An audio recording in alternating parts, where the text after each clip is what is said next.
everybody. We are back with another segment of Disclosure, in this case, Disclosure Part 4. Now, for those of you who have been watching this series up until now, you'd know that we covered a lot of really dark stuff in regards to the current reality and past reality that we've been going through for quite some time now. Disclosure 4 is going to be a little bit different. As spoken about in Disclosure 3, the emphasis moving forward is, at least for this segment, going to be very spiritually oriented, meaning we've spoken about the tunnels, we've spoken about extraterrestrial life, we've spoken about high technology, we've spoken about the children, and a lot of, once again, the dark realities going on.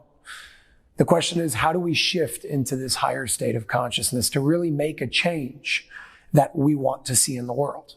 TLS calls it the age of love. Many of you call it the second coming of Jesus. Other people call it the days of the Messiah. Other people call it nirvana. Everybody has their own terminology to explain the same collective destiny that is inevitable for us to reach. The question is, how do we get there? And the simple answer is through awareness.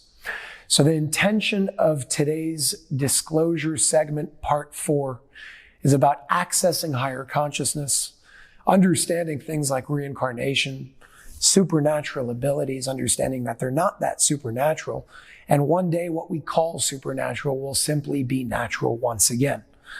Understanding religion, spirituality, what the real difference is, and of course, God, what that's really all about, how God plays a role in all of these conversations. So with that being said, Ray, thank you for being here once again and giving us your time. I look forward to the topics that we're going to be speaking about today and just going deeper into the things that need to be spoken about to bring us to this next level in our, call it, collective destiny. Good morning, and it's a pleasure to be here. Absolutely. So before we start, I want to explain to the audience and define a term that you're going to be speaking about having to do with reincarnation, which is going to be the first topic that we speak about today. So let me just define that so you can use the word that you want to use so everybody can understand what it is that you're talking about. There's going to be a word that Ray uses in Hebrew called tikkun. Tikkun, the translation, if you want to go literally speaking, is something like a rectification. And generally the word tikkun is used in association with reincarnation, why you come back here. And it's this idea of the soul comes back and reincarnates, chooses specific circumstances and conditions to experience throughout its life in a physical body. And generally those conditions are difficult. They're obstacles, they're hardships. It could be living a life of poverty. It could be a relationship with your husband or your wife. It could be situations like your sexual orientation, homosexuality, for example. Now, the reason why I'm bringing that up is because a lot of people, especially in the religious world, have been taught that tikkun means that there is something broken with you. And that is not true. It's actually the exact opposite. Your tikkun, your rectification, is your single greatest opportunity. It's your soul chose a certain experience to go through, so you actually have the ability to ascend, to reincarnate again in what would be your next step on your process of spiritual evolution. I say that because you may hear the word tikkun in Hebrew or rectification in a negative light from others who are speaking about it. It is not, and it never has been. It's a positive thing, and if we choose to see it as that, we can use it as our greatest opportunity by understanding that these hardships are actually coming to teach us something, to help us grow and to help us expand. So with that being said, and I hope that that was an appropriate example or explanation, you can add to that in whatever way you want. First of all, just to clarify, I know I've said it before. I'm not a guru. I'm not a rabbi. I'm not a priest. I happen to be a human being who thinks of himself as a spiritual being. Anything that I would tell you today is basically my opinion, and my opinion only. And I can share some past experiences that I had the pleasure to enjoy and experience. We're going to be starting with reincarnation, as we spoke about. And the reason why I want to start with the topic of reincarnation is because I think over the past 2.5 years, a lot of people, it's been kind of reflected that a lot of people fear death. They fear something that may not actually exist, to a point where many people are wearing masks in their car by themselves. It's completely irrational, and if anything, it increases their risk of death. But reincarnation, when we truly understand it from your perspective that you're going to explain this interview, I think it may shed light and help people lose that fear completely, even those who think they don't fear death whatsoever, through sharing your experiences of what may exist on that other side. Not even another world, call it another realm, another dimension, whatever you want to call it. So my first question for you, Ray, is can you explain the basis of reincarnation? Why do we reincarnate in the first place? What is it all about? How do we know it's real? First of all, reincarnation is very real. I think it's even scientifically proven, but we'll get to that later on in the discussion. Reincarnation is basically the recycling of a soul, or the cycling of a soul. That means a soul comes to planet Earth, takes on a body or a form, spends 50, 60, 200 years, whatever it is, and makes a decision at a certain point to leave, because they finished their destiny, their path in life, their cocoon, and they decide to move on. It's their decision to come down. It's their decision to leave. It's the soul's decision what path to take in life. The only thing parents have over a newborn child is his name. The name is extremely powerful and very important when you choose a name for a baby, because the name of a human being, of an entity, can change the destiny of the newborn, even though the soul decided to go on a specific path. So it can affect your destiny. It's going to affect your path in life. Other than the name, parents have no control of their children. They think they do. They have zero control. The soul decides which way to go, and the soul decides what life experience they are going to have for their own reasons and past experiences and past lives. So again, reincarnation is the recycling of the soul. You go and you come back. Now you could come back over here, or you could come back to a different planet. Most of us here on Earth, we reside between the first and third dimension. Can you explain the different dimensions before going into that? Dimensions are levels of spirituality that we bring with us on Earth, and our mission is to evolve and elevate ourselves to a higher dimension. The highest dimension is the 10th dimension, that's where the source resides. God resides. Call it whatever you like. And unfortunately, most humans reside in the second dimension. Now every dimension, by the way, is divided to 10 sections. So you have 10 in the first, second, third, and so on. That means a total of 100 steps to reach the elite of the elite, which is the 10th dimension. Then once you get to the 10th dimension, that all of us strive to reach, the source has the ability to reach endless dimensions that we don't even know what to call them. Not even a number for it, according to my teachings.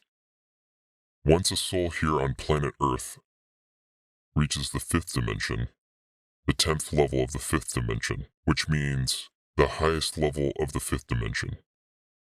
For example, we heard about gamma and theta, and, okay, so this is the same thing, but it's a spirit within the spirit, and it's a different way to measure someone's spirituality and abilities. Wait, let me finish. Once a soul can pass the 5th dimension and reach the 6th, the 7th or higher, it will reincarnate again. But this time it will not come to planet Earth or any other planet. It reaches a different realm in the universe. It's a spiritual form of life. If you can understand what I'm trying to say, I know it's complicated. Not physical. It's not physical at all. It's spiritual only. And basically that means you're on your way to the top, which is the 10th dimension. I have a very difficult question to ask you when it comes to reincarnation, but before I get to that, I still want to set a certain foundation, some questions having to do with souls and new souls. So number one, is there such thing as a new soul? Yes. how does a new soul form? And the reason why I ask that is there's a law, a scientific law. It says energy cannot be created or destroyed. In that way, reincarnation actually makes sense because, like you said, it's the recycling of souls, the recycling of energy. What is just beyond my comprehension at the moment is when we speak about a new soul, what is a new soul? And what's the purpose of a new soul? A new soul means a soul that came to planet Earth that wasn't here before. The purpose is basically, and I'll give you examples soon about people that you know. A new soul is here to come and do a higher type of mission. They have a certain destiny that they have to complete. It's usually in the spirit or religious world. Unfortunately, in the religious world, because you know me, I'm against religion in general, but most of them are.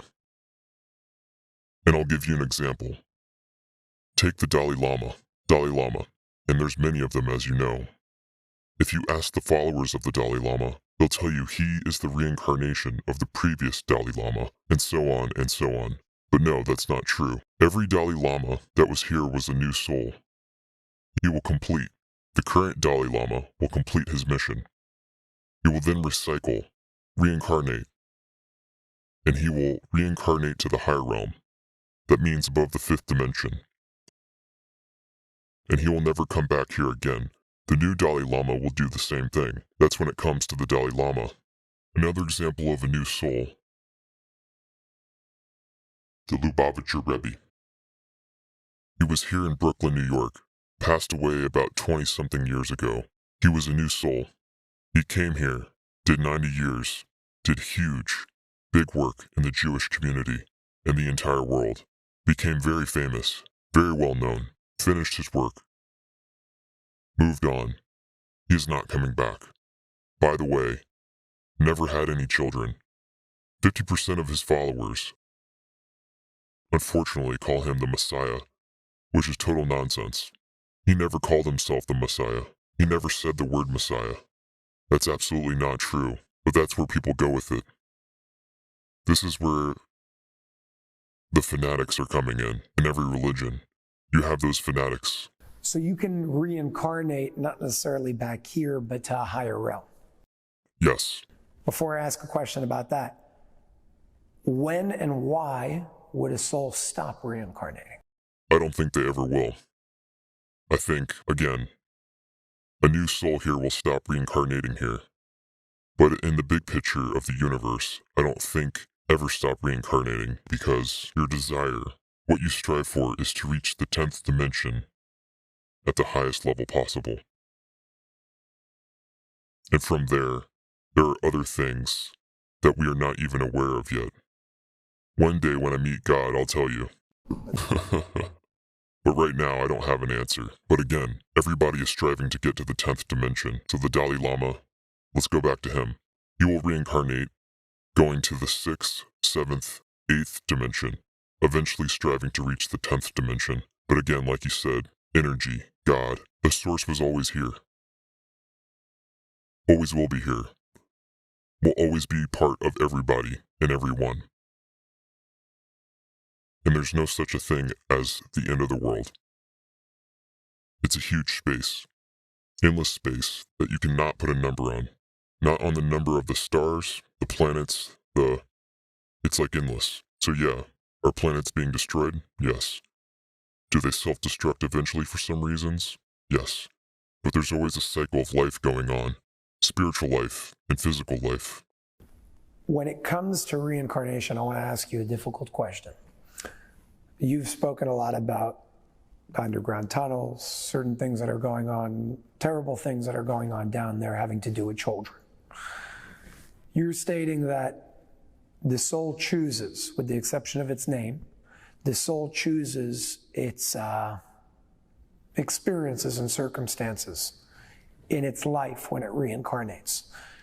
If that's the case, why would a soul ever choose to come back as one of those children in the tunnels?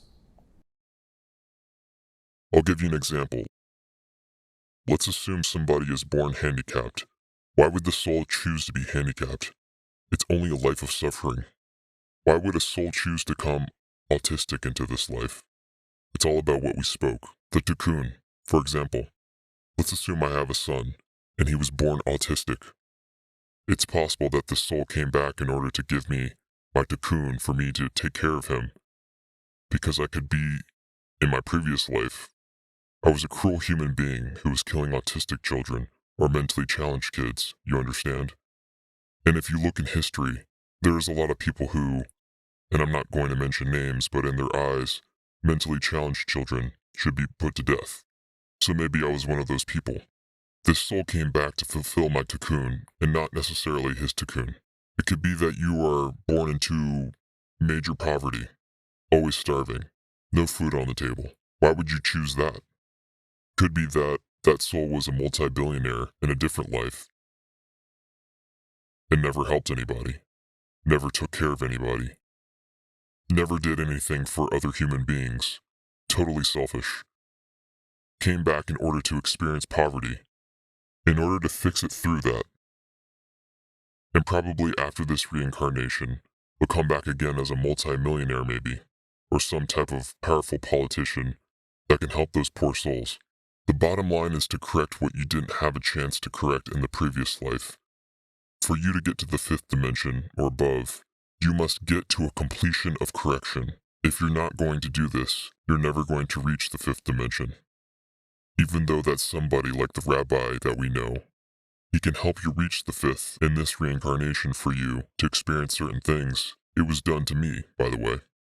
But it doesn't mean that I'm going to go above the fifth dimension in the next life and reach other places, because if I still do follow the rules and I still don't do exactly what I'm supposed to do, because it's very hard to be this righteous person, extremely hard.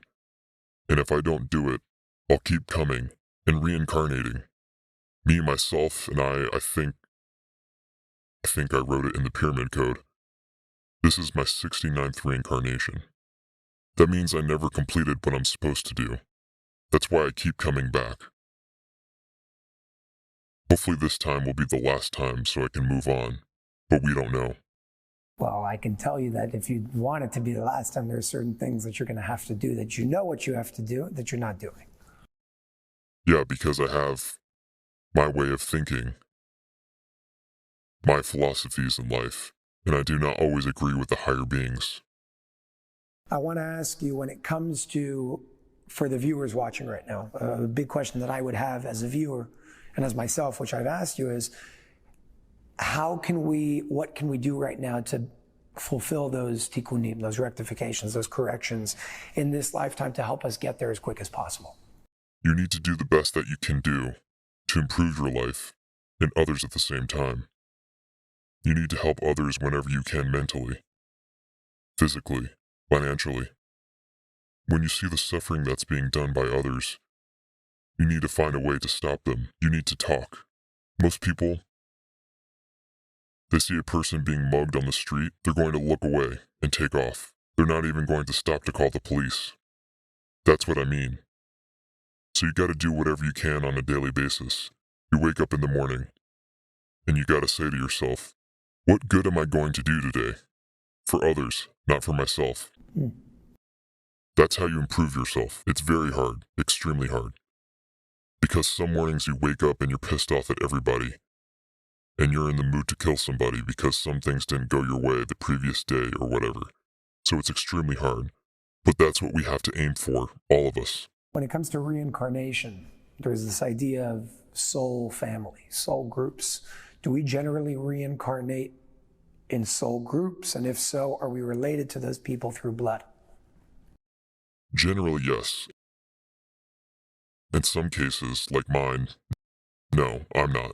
But I'm not, that's not normal. When you say you're not, what do you mean? In my current reincarnation, I have no connection to my blood family.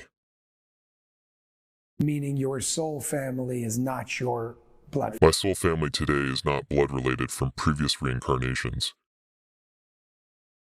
Usually, let's say you married somebody. You can come back as you are the husband and she is the wife. You could come back as the daughter and she would be the father. But there's always this combination and there is a closeness that stays with you throughout life. How do animals play a role in this? Same thing. You understand that most religious leaders, if any of them are going to listen to this interview, will tell you that I'm insane, and that we both have to be arrested. But yes, like the Jewish religion, for example, they refuse to accept the fact that a human being can reincarnate into an animal and vice versa. Why do you think that is? Ego. That's what I think. It's just pure ego. Do you know any animals in your current life that were a part of your past life? Yes, Are they still animals or are they people? both. Interesting. You spoke about 69 reincarnations as being your 69th. Yes, How many of those 69 do you remember? 23. How did they come to you? What do you mean? How do you go about remembering them? Oh, that's a long story. Complicated. Let me ask the question a little differently for anybody that doesn't have a background here. You're the author of the Pyramid Code. Yes, You're the one who wrote it. Obviously, anybody that read the Pyramid Code, I mean, it's a very in-depth remembrance of something that is, I mean, thousands of years ago from ancient Egypt and other times as well, that's documented over there. So with that being your foundation, your history, for anybody who has read that and for anybody who hasn't, I encourage you all to read that because you'll understand a little bit more about why I'm asking this question. Such a deep remembrance, there must be some form of technique. A lot of people ask me to ask you, how do we go about remembering them? Because if we can remember reincarnations to the level that you do and many others do, and it's not that common right now, I think one day it will be. But if we can remember that, history is no longer forgotten. They can't lie in our textbooks anymore. Atlantis will no longer be a myth or a legend. A lot of things change because suddenly we remember through our knowingness and our memory, of course this is possible. So that's why I'm asking you this question. How do you go about remembering? Are there any techniques that you can share? first of all, out of the 69, I remember only 23. How do I know I'm 69? Because I was told. I don't remember 69. I was various entities, and I just remember 23. Reincarnation could be a baby that's born and dies at 1 year old. Reincarnation could be that we live for 900 years. You understand? Reincarnation is the fact that we were here even for 1 day, and you left Earth for some reason. That's reincarnation. How do I remember this? Okay.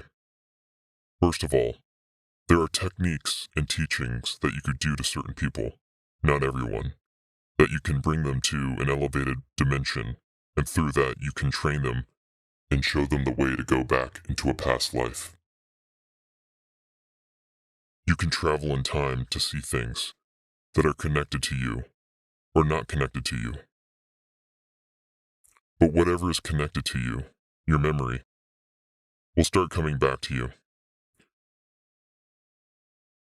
However, in my case, that's not what happened. In my case, in 2012, I was on a mission with a group of people, including the rabbi, and something happened that day. There was a huge explosion. It wasn't a mission here on planet Earth. It was a mission with my body. But not on Earth. Something happened and there was a huge explosion. Something happened to me that moment that I cannot explain. The rabbi told me he doesn't know. He doesn't know how to explain it either. I was sure that he did something to me, but he has always maintained that he had nothing to do with this. But it was a huge explosion. Nobody could explain what happened that day. And as soon as it happened, when we landed back here, I started seeing things that in the beginning I thought, I'm going crazy. I thought I'm losing it. And it took me a long time to understand that I'm not crazy. And what I see is true. For example, I would come home, and I could look at my wife and suddenly I see a different person, and I see a whole life story. And it's going crazy. I could see somebody that I really love, a good friend of mine that I know for years, and I see this evil person in front of me, and I forget who I am, and I go back to this past life, and I really want to hurt him because I feel that he's a threat. I feel that he is evil, and very good people I've been friends with for many years. I couldn't say anything to anybody.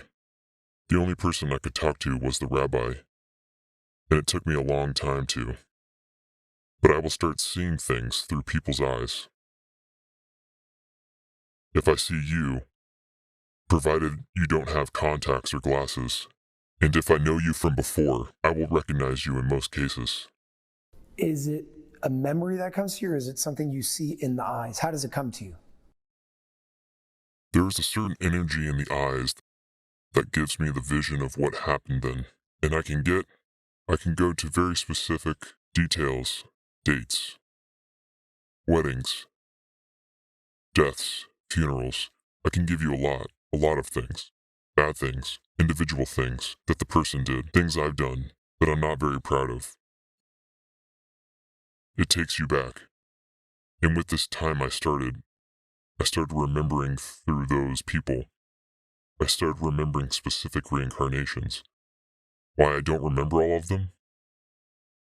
I don't know. But I know I can give you a life story of 23. Some of them I wrote down so I'll have it, because I'm afraid to forget. Some of them I'm not allowed to write down, so I was not given permission to write it down physically. For example, the reincarnation of the year 2448, according to the Hebrew calendar, which is written about in the Pyramid Code. For me, it was a very important period that to me was like, first of all, it was my first reincarnation ever, so to me it was the most important personally. And I want to write it, and I never got permission until the rabbi came in and gave me permission to write it, and that's when I went and wrote it, and that's the first time I ever spoke about it. Are you referring to what happened in that meeting?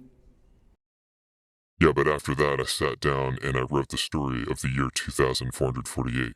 So you're referring to the Hebrew calendar. Yes. For anybody that doesn't understand what he's talking about, there's a difference in dates between the Hebrew calendar and the Gregorian calendar. So the date is around 1300 BC. I don't remember off the top of my head, but that's what you're talking about. Yes.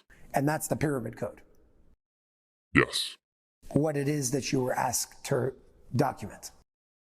I was given permission to document in order to give it to you, for you to continue from there. And I wasn't in favor of publishing it, as you know. I was against it. But in a way, I was forced to. I wanted to write it down, and I wanted to tell the story to my to my people who I'm close to, not to the world. You weren't forced. Was forced. You weren't forced. Because it's either I do this, or I don't write it at all. This was So you weren't forced, you were just given a difficult decision. I was forced. I wanted to write it without publishing it. This means you're being forced. They said if you're not going to publish it, you're not going to write it. That's not being forced. That's being forced. That's putting a gun to your head in my book. So I did it. How are you able to know the difference between a past life memory that's real and something that's just your imagination? Again, I'm asking these questions so people can understand for themselves. I bring this all back to whoever is watching. I want them to gain value from this. So my intention of asking you this, and I know your intention of sharing it, is not just to tell people the story. It's so they can understand what they can do. So keep that in mind when you answer the question. What is the difference? How do you know the difference between what is real as a memory and what is just you're hallucinating or imagining? I was asking the same question in the beginning also. It was a very difficult period in my life. I really thought I'm losing it. How do you know? You know, because the memory comes to you every time that I was looking into people's eyes. And if I look to a specific person, it's always the same story coming back, not a different story. In one case, it was this friend of mine who always complained about stomach pains on the right side of her stomach. She's like always complaining. most of her life. She's a mother of two, complaining about pain. Close friend. And I sat down and I told her how she died last time. It was something to do with the Holocaust, but we're not going to get into the details. And she was stabbed. You know those rifles from World War II with the knife on them? That's how she was killed. She was a man at that time. As soon as I told her, the pain was gone. Never came back again. How do you explain that? That's showing you that I'm not imagining things. Because even though she could not remember the story, she could relate to it. I have a memory. She doesn't. But I was able to bring her to her childhood memories that she forgot that affected her life as well. So it's a very, very difficult life to live, especially in the beginning. Today I'm more used to it. I know if I see something and I don't want to experience it because sometimes it's painful, I'll look the other way. I take my eyes down or I walk away from the scene. Some people, they wear sunglasses or glasses, and for some reason, I'm curious to see their eyes.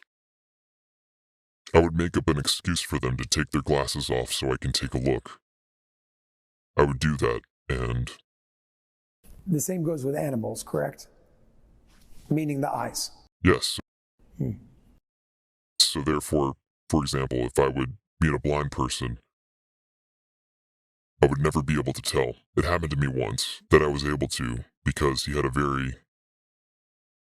was a woman. She was completely blind, but there was a line within the eye that was still exposed. And she did not have any glasses on. She was walking with a cane, and I was able to see and recognize her. So you're now speaking about something that we spoke about, that you speak about in Hebrew. The translation is the line of light, correct? Correct. Is there one or multiple? Everybody has a different line. When we say you reach the line of light, that means you are elevated to a different level of spirituality. This has nothing to do with me recognizing you. So I could look into your eyes, even a stranger, a complete stranger. I have no relation with past, future, whatever, no relationship. And I can pick up on the level of spirituality according to the level of the light. The line of light, as you call it. By the way, when it comes to reincarnations, only because we've had this conversation before, in the last interview you were speaking about this event in Jerusalem, uncovering certain things from under the Dome of the Rock, under the Western Wall specifically, and you mentioned 150 feet below. How is it that you knew that? I was the person who put it there. This is, by the way, the 2,448-year reincarnation I've spoken to you about. It was right before the destruction of the Second Temple. We knew there was trouble coming in. So we took all this equipment, items, and we took it down below the Dome of the Rock. Today it's a mosque. At that time, it was the temple, the Holy Temple, and it was put in for future generations. So it's still there. Nobody got to it yet, so I know exactly where it is.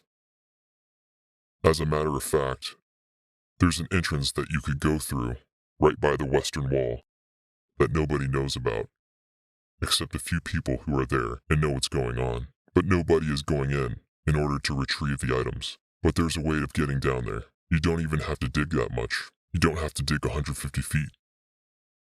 The path is there. There's even stairs to go down. But you need to know, there's one wall that you're going to have to carve into in order to get it out, but everything else was done already. Who's in possession of that path right now? In real life, nobody. But there is a yeshiva. A yeshiva is a Jewish school, right by the Western Wall. That is a few feet underneath the Western Wall. Most people don't even know that it exists. And from there's access to the path that I'm talking about. You're talking about roughly 200 students. This is the yeshiva that's controlled by the rabbi, Rabbi Aleph Aleph. It's being controlled by him, by his students, and they know it exists. So what you're telling me is that Rabbi AA has a school under the Western Wall, which also has to do in direct connection with the path or the area that will take you to that wall that you would have to break to uncover in order to retrieve the objects like the Ark of the Covenant and the staffs from Egypt and things like that, to at some point uncover that to the world. Yes, the entrance door is right by the Western Wall. It's a regular door that I can take you and show you the door even, but you won't be able to get in. But when you look on it, it's going to look like a regular door, but nobody bothers to go in there.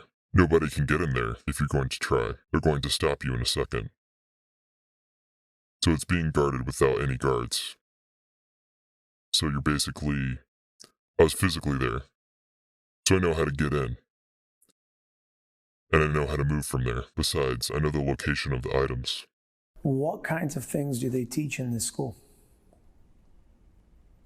And how do you get there? How do you get where? How do you get to be a part of that school? You're being chosen by, I guess, the rabbi and his people. You know, it's not a school that you register and you pay tuition to go in.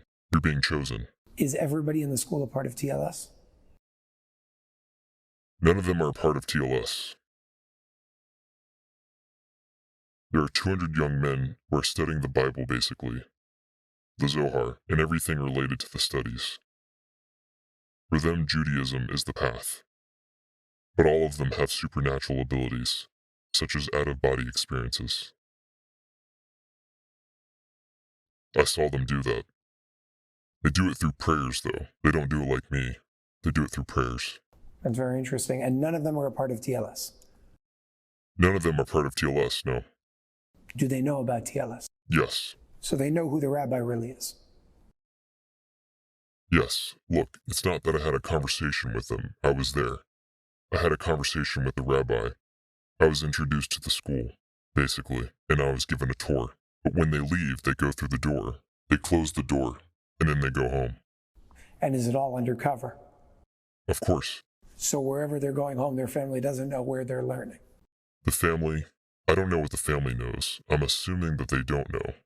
But there's no sign on the door with the name. No, there's no such a thing. What is the name? I don't think I'm at liberty to say the name right now.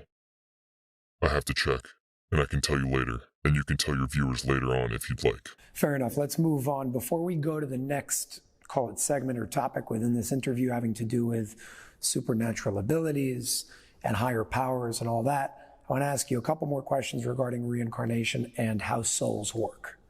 Number one, is it possible for the same soul to be in multiple bodies at the same time? Yes. What does that look like exactly? What does that mean? Why would that happen? It's a split soul. Meaning you could be Jason sitting here, and there could be another Muhammad sitting in Saudi Arabia that is part of your soul. It just happens to be a different entity, and you guys don't know about each other, but the soul knows. It could be also more than two. It doesn't have to be two. It could be more than two. How many have you seen simultaneous? Me, myself? I think 4. But you know when you have those people that they put them in the loony bin because they talk. Like 5 minutes they are a man, then a woman. And there was this woman that had 75 personalities within her. They're not exactly crazy. It was just 75 souls within one body. So that's the opposite. So on one hand, there could be one soul in multiple bodies. On the other hand, there could be multiple souls in one body. Yes. Is that a negative thing? In the spirit world, there is no such a thing as a negative or evil. It doesn't exist. It's something that we made up as humans so we can understand and distinguish between certain entities. Are you able to have multiple souls in one physical body, or experiencing cohabitating, if you want to call it, in one physical body without, call it like schizophrenia or multiple personality disorder? It's being perceived as schizophrenia because we don't understand what's going on. And since we don't understand what's going on, We usually take those people when they are young, people usually, and we start giving them drugs. And then you really screw up with their mind and soul, and then they become, in our minds, evil or bad people. But there's a reason for everything that happens. Nothing happens by coincidence. There's a reason why there's 75 souls in one body. Very unusual, I agree, but there's a reason. Again, the source makes everything. And if he decided for this to happen, there's a reason. We don't know the reason, but there's a reason behind it. For anybody watching who may have a schizophrenic in their family, or what they call schizophrenia, what would your recommendation or advice be on how to deal with something like that, knowing what you know? Look, I don't know. I'm not a professional in the field. I don't think it's my place to give a recommendation. The only thing I can say, if it's a small child, before you start giving him drugs and going to conventional doctors and drugging him up, use love and try to understand. I know it's hard, but you need as a mother to commit to this child. Maybe this child is your cocoon. He came here with multiple souls within him for you to do the right thing. Most mothers, most fathers, they don't. They see it as a burden. They see it as a problem. They'd rather drug the kid up. It could be something as simple as ADD. They go to Ritalin, and that's it. Let's quiet him up because the teacher is not happy in school. My advice would be, you are the best doctor. The soul of this child is the best doctor. Work with the entity in front of you. Don't drug him up. Love is the key. And he's there for a reason, and you have to commit to him. And this is probably your life cocoon, as we call it. But people, again, they don't realize it. They don't want to realize it. It's very hard to comprehend, and it's a difficult life to live. So you could see a lot of parents, they just give the kid up. Institution or something like that. Understood. I want to shift over to the next topic over here, supernatural abilities, higher powers, explaining how that works specifically through certain experiences that you've had and with TLS as an organization. So I understand that things like levitation, shape-shifting, telepathic communication, telekinetic movement, all these things that many people call supernatural are used in many cases to execute certain operations on the side of TLS from many conversations that we've had and a lot of things that you've shared in this disclosure series as well.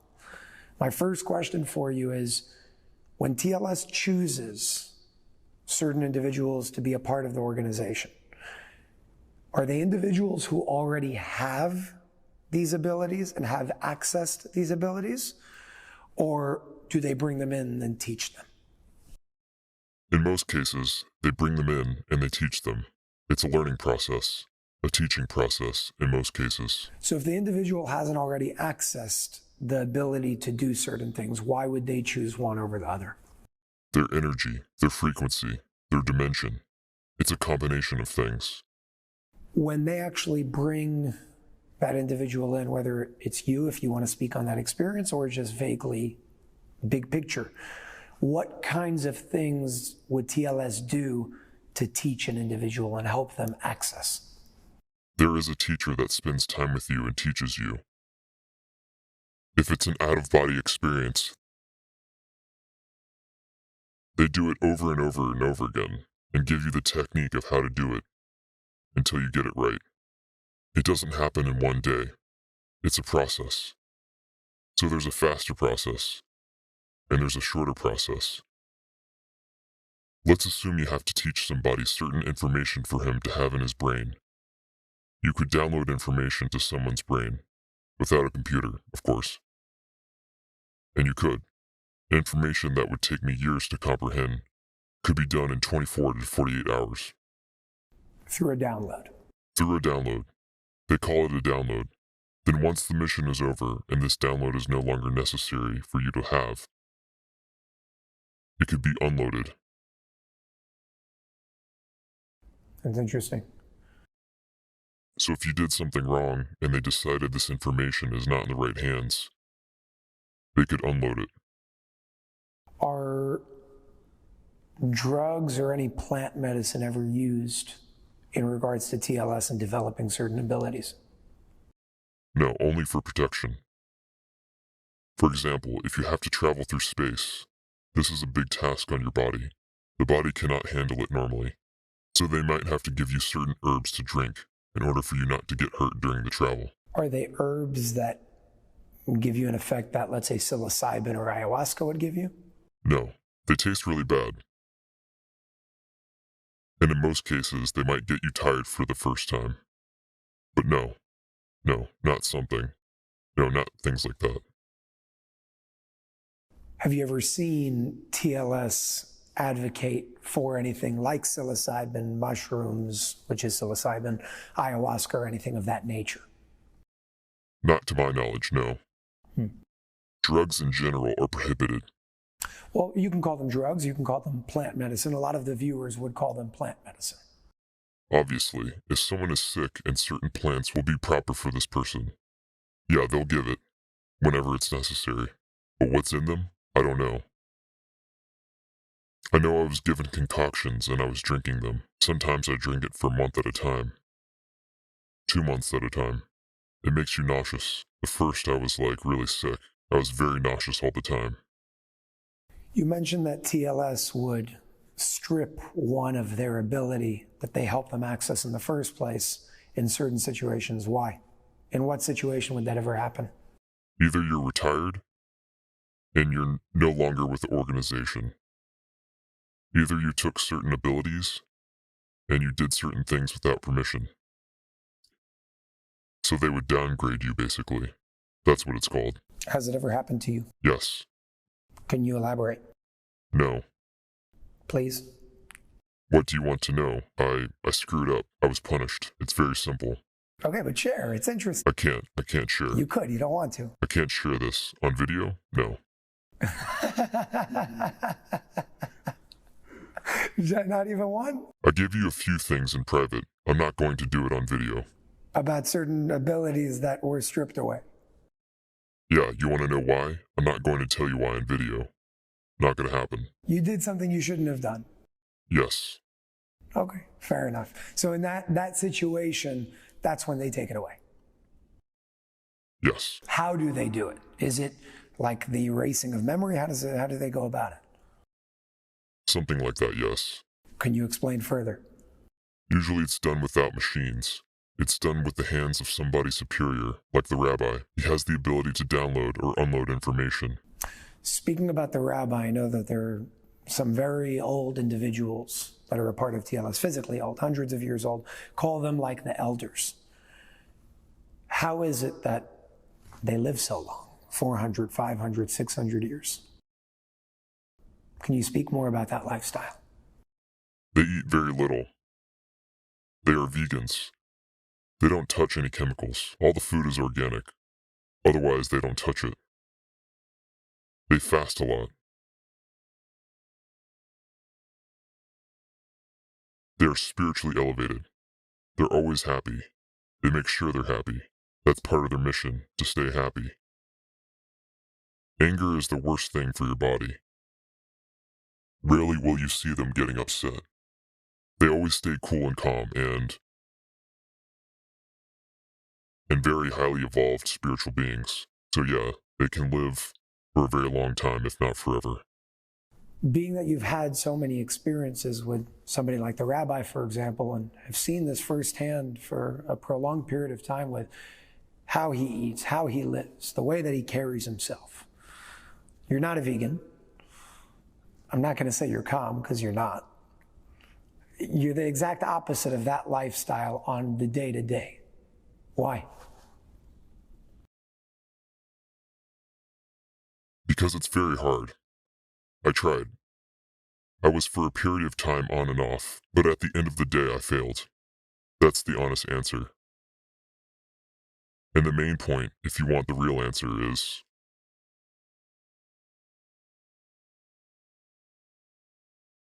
I don't care to reincarnate, because what I know today, death doesn't scare me. I'm scared from old age. I'm scared of being sick, scared of getting hurt. I have no fear with death. For me, death doesn't exist. That's the way I believe. That's the way I think life works. You just move on. And in my position, at my age, I have no issue with moving on because I know those people. I know them very well. They seem very happy.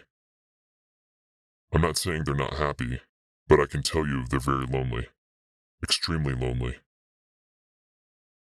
They're students. They're soldiers. Their organization are their children. Are their people. But it's not. A family life. It's different.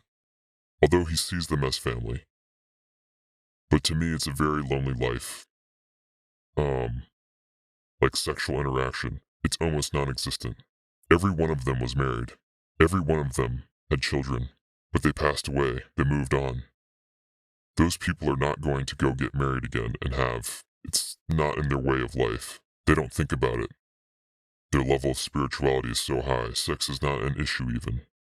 For me, I'm still a human being with needs, so I don't think I want to be living 600 years like that. All of them were normal people who were introduced to the organization, and slowly they were trained and moved on in life. And they got to the level where they are because they chose to. They like it. That's what they want to do. For example, the rabbi is over 400 years old now. He was recruited at the age of 50, you understand? Going back 400 years with his experiences since then, it's unbelievable. The abilities he has you cannot comprehend. Amazing guy. Amazing knowledge. Amazing supernatural powers. He was married. He has children. They all died. Did there come a point where he had to fake his death? I don't know. I assume so, but he travels all over the world. And he doesn't have a passport. How he does it, I don't know. I've been with him on a plane. And I even asked him once, why are you even on a plane? You could do it, you know. You could just remove yourself. And he said, that's not how it works. When you have to travel, you travel. I'm still a human being. But he doesn't have papers. How does he get to places? I'm sure he has a backup with his people. He has something. But when he landed, we landed both in JFK. I went like a normal human being and went through the process. And he was taken out from the side. There was a door, you know, where they bring luggage through. There were stairs there. A vehicle was waiting and took him. So how do they do it? I don't know. But look, private planes, helicopters, they have everything you want at their disposal if they need to move things. So this is not an issue. And keep in mind, they do not take donations. I don't want people thinking they collect donations and they do all this lavish life and all that. No, that's not the case. Where does all that money come from? They're running businesses, real businesses. And they have big businesses around the world that... That's the cover. That's the cover. But money is coming in. They pay the taxes. People get salaries. Most people, I don't, but people get salaries. They have homes. They have families. Why haven't these, I call them elders, why haven't they come out to show themselves? The entire organization doesn't show itself. There must be somebody that old that's not a part of TLS. Oh, no, there's no such a thing. Everybody that is that old belongs to some organization. That's the spirit life. I don't think anybody exists in a normal life that lives for past 100 to 120. Maybe 140. And no, when you see him, he looks like a good-looking 85-year-old. He doesn't look that old. He looks good. He's very active. No cane. Full of hair. Not bald. No problems. Doesn't wear glasses. Do you believe everybody has the ability to reach that level and to live that long if they choose to? Yes. What would you say the main factor is? Lifestyle. Diet. Everything I mentioned, and the spirit life, that's what revives the soul. Gotcha. The body is just the equipment. You could fix it. It's like a car breaks down. You could fix the car. But the soul is the main thing. When the body dies, it's really the soul decided to move on. Yeah, but I think it's possible for everybody. Yes. I want to move on to a topic having to do with time. You and I have had a lot of conversations about time, time travel, what time really is, and how it all works. So, first and foremost, there's a paradox in science. They call it the grandfather paradox, which pretty much states that if I were to theoretically or hypothetically travel back in time to when my grandfather was a kid, before I was born, and kill him, what would happen to me? I bring that up right now because there's some really interesting stuff that you've shared that make a lot of sense regarding time, how it really works. And when we have the awareness of that, it clears a lot of things up. So can you speak on the idea of time, what it is, and if time travel is possible, can you go to the past? Can you go to the future? What does it mean and how? First of all, there's no such a thing as going back in time, traveling back in time, and changing the past. This doesn't exist. This is made-up nonsense. We view everything according to light. The reason you see me now is because there's light here. The video is not capturing me, it's capturing the light. If you want to travel in time and see the past, it's possible. Let's take an event in history. Let's take the inauguration of President Reagan, okay? It happened roughly 40 years ago. The event happened. It was captured on video. People were there. The entire world saw it. The event is over, but the energy, which is the light, moves on. Energy, which is the light. Light moves at the speed of light, which is 300,000 kilometers per second. So in 40 years, it's pretty far away. Imagine now that I have a train that travels double the speed, 600,000 kilometers per second. Maybe it will take me 20 years to reach it, because I have to catch up to it. But I have to travel at this speed for a long time. But eventually I will catch up to the energy, to this light. And I'll be able to see the event, because the event will always be there. The light will always be there. It never dissipates. It travels, but it's always there. Once you reach the light, you see the event. You can experience the event. You can be in the event. However, you're not going to hear anything. Why? Because the speed of sound is only 1 kilometer per almost 3 seconds. More or less, I'm giving you a number, okay? So therefore, when you catch up to the energy of the light, you will see the light. But you're not going to catch up because the energy of the sun is totally somewhere else because of the distance. You're going to experience in your eyes, not in your ears. So that means that you can technically see the past, which also is technically happening in the present, because you're traveling there and experiencing it in your present, which means that every single past experience or reality is still somewhere, including the Exodus in Egypt, let's say. It's happening. Technically, let's say that was about 3,000 years ago. So hypothetically, if I was able to travel fast enough and take a telescope and look at Earth from 3,000 light years away, then I would see what was happening in ancient Egypt. Correct. But I wouldn't hear it because the sound is somewhere else. Correct. Obviously, there's no such a train that can go that fast. And according to the scientists, the fastest thing in the universe is the speed of light.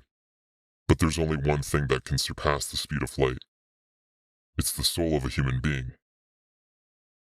You can travel at the speed of light, okay? With your soul to experience the past. That means if you experience the past, there's no past. Past, present, and future are all in the same moment. That's why you hear people, spiritual people, talking about the moment. We are in the moment. Everything that happened will happen and already happened. And whatever will happen in the future already happened. It just recycles. Do you understand my point? Yes. So it's all about light. The light is the source. The light is God.